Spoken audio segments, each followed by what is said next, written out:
Guys, welcome back to Strong Successful Male. So for today, gonna hear a story titled I, a 32-year-old male, overheard my girlfriend, a 32-year-old female, tell her sister that she is dating down because with me, she makes more money than me. And is surprised that I didn't have any roommates. I make $135,000 a year. She makes $205,000 a year. And a big shout out to Ash for sending me this article or this story. And guys, what we have here is a perfect example of how things are in today's world with the sense of entitlement out there and female hypergamy. Absolutely no joke. In the title here, it says it alone. The guy makes $135,000 a year, which by no means is small. The girlfriend, she makes $205,000 a year, and she feels that she is dating down because he doesn't make as much as her. And I've talked about in a lot of videos, guys, about how women always want to have a guy, the more feminine one, or even, and you're going to see here, she actually is a self-proclaimed effeminist, but obviously not as much as she may think she is on some level. Most women want to have a guy that they can look up to. They feel like they're getting a prize, okay? So if she makes $205,000 a year, I guarantee you she's not going to feel like she's getting a deal with a guy unless he's probably making $250,000.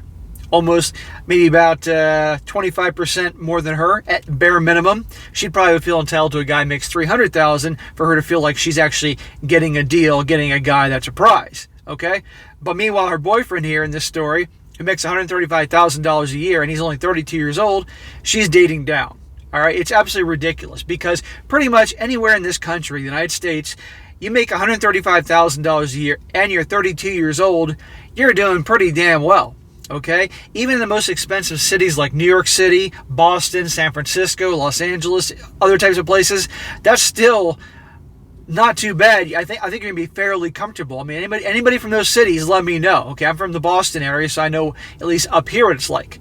But these two are, let's just say these two get together and they hypothetically got married. She's making $205, he's making $135 together, living together, splitting the bills. They're doing damn well, but it doesn't matter, because she feels entitled to a top guy. And this guy, in her view, isn't a top guy because he makes less than her. She just does exceptionally well at $205, which is certainly commendable. But this is exactly what we have in today's world, guys. And I'm sure many of you guys have noticed this. And as more and more women are graduating college than guys and seeking higher degrees and assuming they major in something that isn't stupid like women's studies or gender studies, that how are you going to get a job paying for that, really? But something that actually does well and pays well, you're going to have more and more that feel they need a higher percentage guy makes more money. And obviously there's only so many of those guys to go around. And it's what you have today where all the complaining is going on that there are no real men out there. Like in right here, she feels like she's dating down. This guy isn't a real man because, God forbid, he makes $135,000 a year and he's not a real man. She's dating down. You see what I'm talking about? And these same women complain, where are the good men? There are no good men out there and I'm all alone and it's men's fault because, you see what I'm talking about? Absolutely no joke about female hypergamy. But anyhow, I've gone on long enough here. I'm going to go through this guy's story here. And also you're going to see is this guy, the way this goes is that he overhears her say this and leads to a fight. And now the guy's scratching his head saying pretty much, hey, should I bail on her or not? You know? And I'm going to share what I think about that at the end. So it starts off, my girlfriend and I have been together for 8 months. So a bit about ourselves. I graduated from a top 10 public university, and I work at a great architecture firm in New York City as a senior project architect. Because I know people will ask, I make a total of $135,000 a year. That's awesome, man. 32 years old?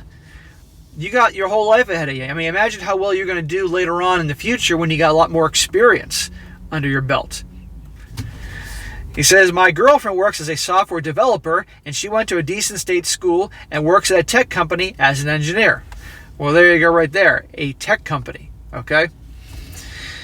When we go out for dates in the beginning, I used to pay all the time. Now we do closer to 60-40. She's making 50% more than you, and of course, she's making sure that he's paying all the time in the beginning. When it comes to salary, she specifically asked And she says, I don't like to have that conversation, but hey, I thought if we're going to one day be married, then it's important to know. When I told her, she got a bit shy about sharing hers, but I didn't mind. And my girlfriend prides herself on being an effinist, so I didn't think anything about it. I thought she was worried she was going to embarrass me, but I didn't care.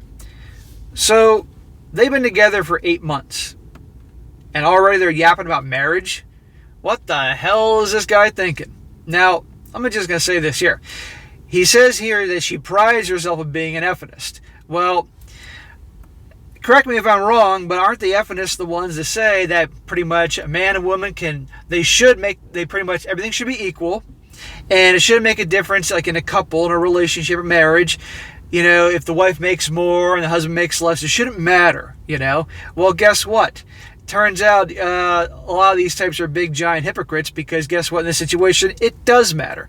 But at the end of the day, there's the programming of things like effinism in a lot of women's heads, thanks to decades of that, and all the time in the movies, TV, media, songs, and all that.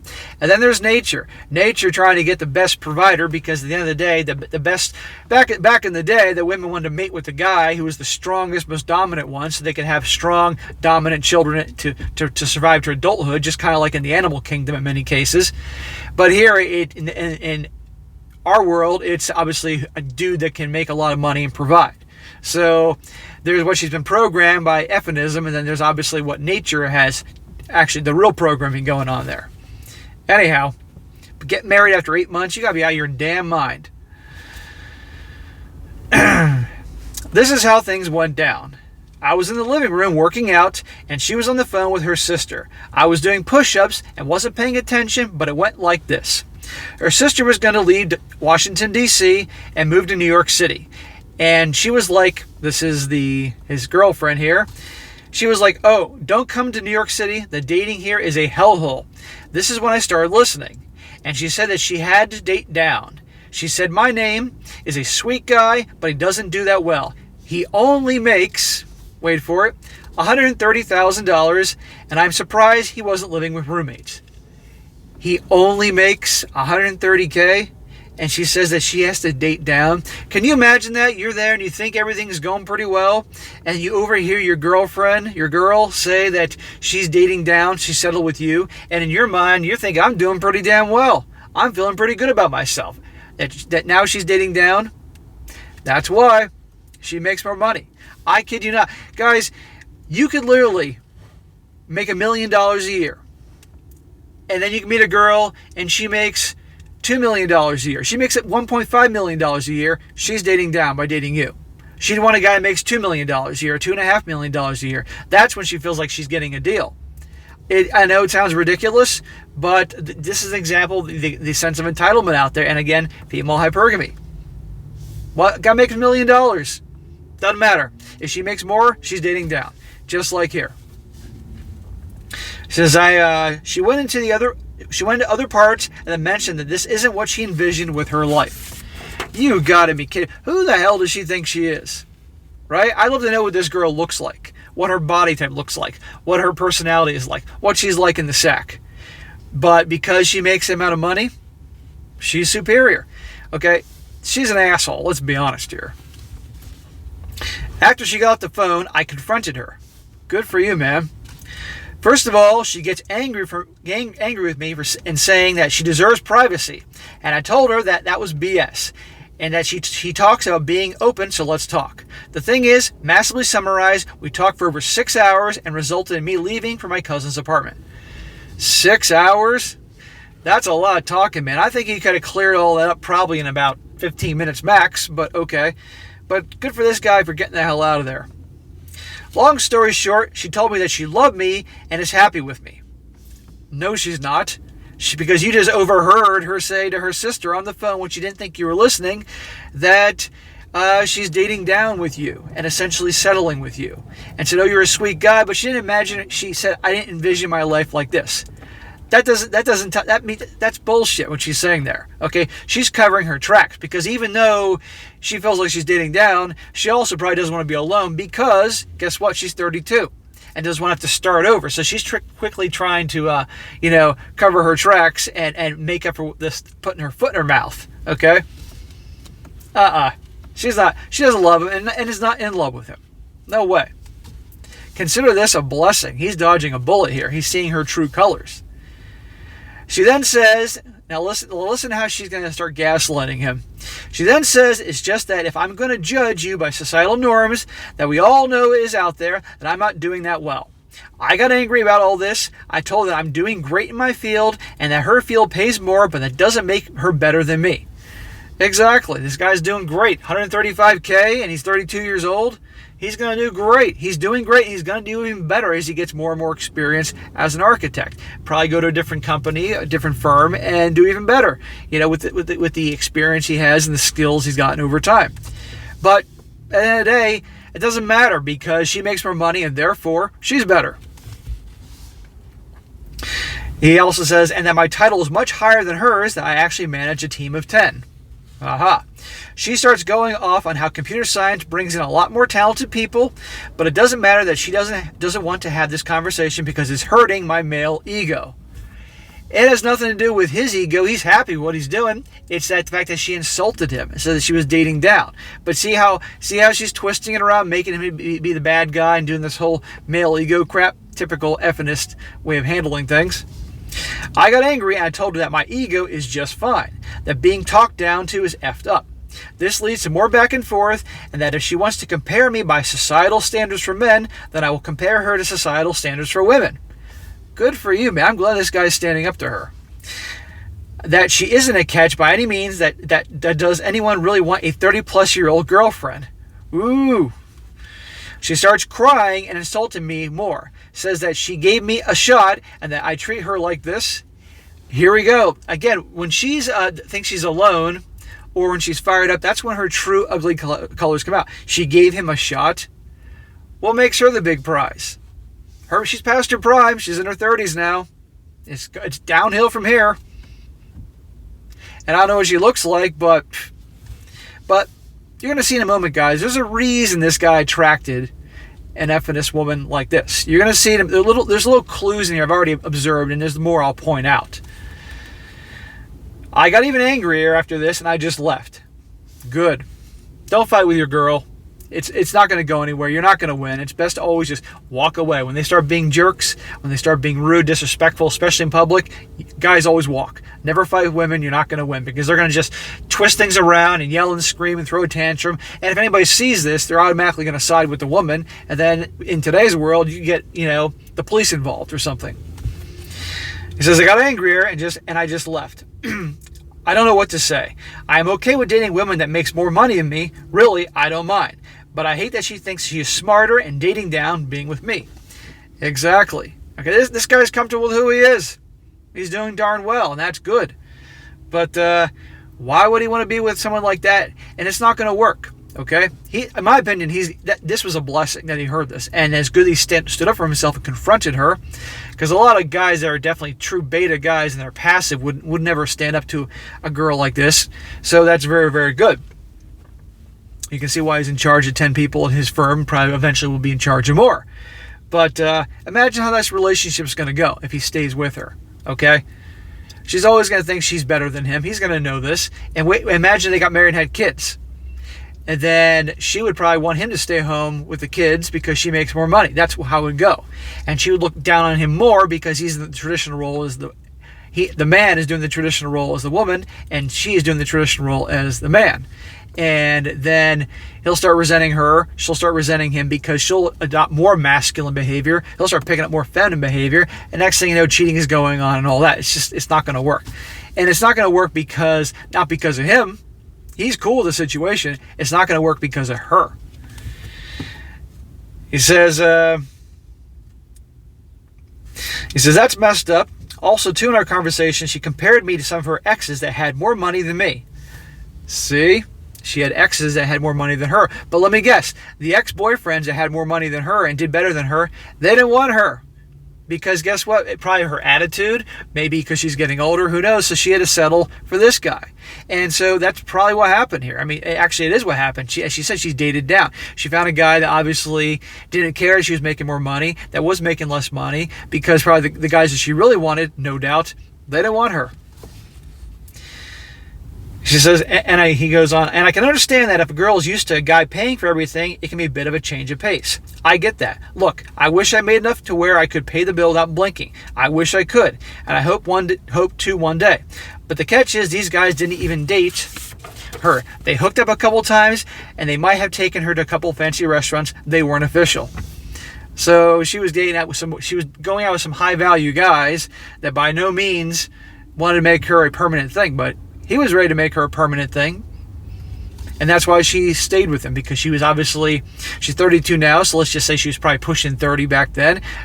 The clock's ticking, because a lot of women get really nervous when the big 3-0 is coming up. They want to at least have a guy, so at least it appears on the outside to the world that they're building something. They're on the way, because I don't care who it is. Pretty much every woman at some point wants to get married at least once, okay? To at least show they could get one guy to actually commit to her, okay? And then if they get divorced, okay, I was married once, blah, blah, blah. And they can have also their special day in the wedding and get all the attention on them and all that bullshit. He says, I'm sorry if this came off as ranty. Dude, don't ever say that word. Don't ever say ranty. Don't add a Y to different words here. That's a perfect example, a little clue that shows this guy's a little more girly, which is why he ended up with this woman. Cut that shit out now. Don't say ranty. And don't apologize. This fight happened yesterday. I'm still in my cousin's apartment. My girlfriend has called me a couple of times and I haven't picked up. I don't know what to do. You know what to do. I feel like even if she does apologize, intrinsically, she might just believe that I am inferior and she has to settle. That's exactly right. She might just say some things to stroke my ego and that's it. Yes. At this point, is this relationship basically dead? Yes. Is it even worth salvaging at this point? No. I know I said some mean things too, and if she was to apologize, I would as well. I don't want to put anyone down, but at the same time, the thought that she was being snobbish and looking down on me for my financial situation just really irks me. What do you guys suggest I do? I suggest that it's over. If you want to if you're obviously going to talk to her, and if she apologizes for what she said, then you can say, okay, I said some mean things too. Okay, I didn't want things to go that way or whatever, fine. But you know what? It's not going to work out. Because obviously, what you said to your sister is really what you really think. You obviously feel like you are dating down, amongst other things you said. And I'm not going to be with some woman. I'm a great guy. I'm a freaking catch. I do darn well for myself. And I'm going to do even better for myself in the future. And I'm not going to give my time of day to some woman who just thinks that I'm the guy she settled for. And this isn't how you imagine your life would go. Not a chance. It's been great, but I'm out of here. See ya. And she can cry and do the waterworks and throw a big fit and everything. And she'll learn a very, very valuable lesson. And that attitude, look where it got her. And then this guy, if he's a relationship type, which I most certainly think he is, given how he writes this story and all that, when he's ready, he can get himself a girl that obviously makes less than he does, but not too much where it appears like she's trying to use him. This guy's making $135K and he's on his purpose and he's doing well for himself. Maybe a girl makes $100K or 95 or 90. That way she thinks she's getting a prize, but he's dating someone that's not a cashier somewhere at a gas station or at McDonald's. It's not going to work out because, of course, they'd be with him because they could obviously use him. But it's not going to work out. But guys, like I said before, I'm doing this video to show you exactly a perfect example of hypergamy. Okay. Again, this guy can make $1 million a year, but if she's making $1.5 million, she's settling. She's dating down. It's ridiculous, but it is. So this whole thing with the F-ness and like that the man can make less and that's no problem at all and the relationship would be just fine. Guess what? Hypergamy is not going to beat. F-nism is not going to be hypergamy at all. Now, for the fun of it, I just added a few comments that people had to the story to show you it's not just me. One guy says, so this self-proclaimed F-ness is dumping on you to her sister because down with the patriarchy and all that, but the man in the relationship should make more money. And his salary is not only a valid metric, but the metric of his worth as a partner. She sounds like an asshole. No salary differential is going to compensate for that. Exactly. And another one, this is actually written from a woman. She says, this is not F-nism. This is assholism. She sounds like the female villain in romantic comedies. You should let that fish swim away. She clearly looks down on people. Luckily, she showed you her true colors. I agree. Unfortunately, NYC is a cesspool of self-absorbed individuals like her. And this woman says, born and raised there. You sound like a generally nice guy and deserve better. Even if she apologizes, it would really be because you caught her, and not her actually being remorseful or would change anything about that. Also, I'm in my 30s and I think I'm pretty cool to date. LOL. Just kidding. I'm a mess. And last one. Guy says, yeah, dude, yeah, it's dead. Leave it alone and move on. Even if she genuinely cares about you, she truly does think less of you in a small way as it relates to your income. This will never change. And I agree with all of them. It's not going to change. So the best thing is to move on. And yeah, he's been with her 8 months, but it's not like he's been with her for 8 years, okay? And this guy can just, perfect example of hypergamy. For this guy, he can move on, and if this is a relationship guy, which I think he is, remember what I said there. You want to get a girl, have it that she's making less than you. It sounds ridiculous, and a lot of people might watch this video and say, oh, that's bullshit. Well, guess what? Here's a perfect life example of this type of thing. And there's plenty more, and many of you guys have heard them. So, all right, guys, that is it for today. Be sure to comment down below. Let me know what you think about this, and be sure to like the video, share with your friends, and subscribe. And I'll catch you next time.